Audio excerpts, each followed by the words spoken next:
Mercy, I love the picture of mercy here. Because Jesus, remember he says there in Beatitudes, blessed are the merciful. Why? Because they will be shown mercy. So in the middle of this, Jesus is saying whoever is without sin. In another, if I could reinterpret kind of what he was saying with the idea in the lens of mercy, he's saying in essence, whoever doesn't need mercy. Yeah. If you don't need mercy, go ahead. Throw the stone at her. Yeah. Because see, he knew everyone sitting there in that crowd, every one of us right now listening to this message, We want mercy. we need Yeah. mercy. Yes, we do.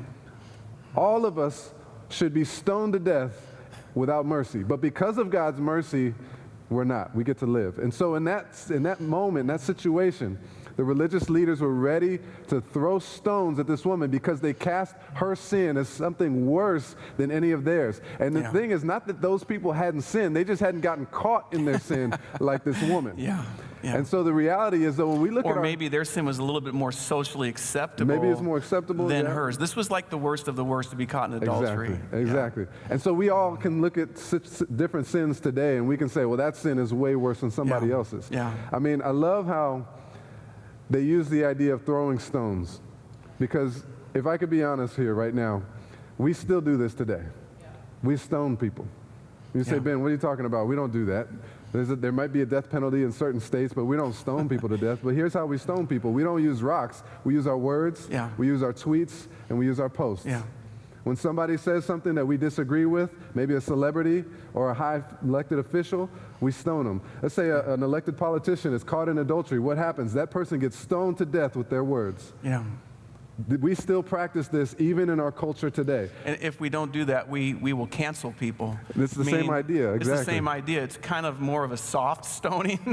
You know, but, I mean, the intent is still the same. We just want them out of the picture. Absolutely. So it's like, yeah, we disagree with them. They don't know what they're talking about. It could be someone who's 50, 60 years old, who's had a whole lifetime of experiences, and maybe they've learned things both in school, formally and informally, and with one thing that they say or do, we just cancel them completely. Absolutely.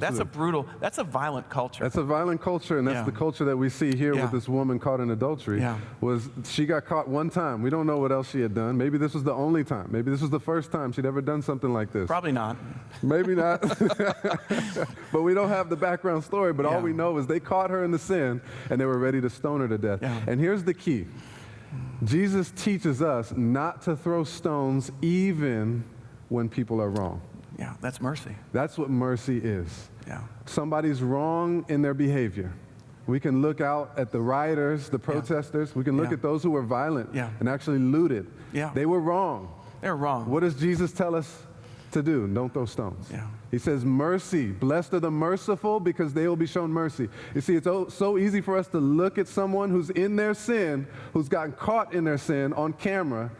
Let's talk about the Karens that are going around, right? Somebody get caught in their sin, and we want to throw stones at them, and Jesus presents us with a better option. Yeah. He says you don't have to throw stones. He actually says, okay, fine, if you want to throw a stone, go ahead, but make sure that you don't have any sin in your own life. Yeah. You see, Jesus didn't ask, what was the woman's past record?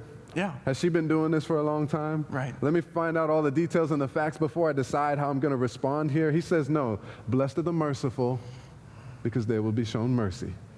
And so that's the better option for us even today.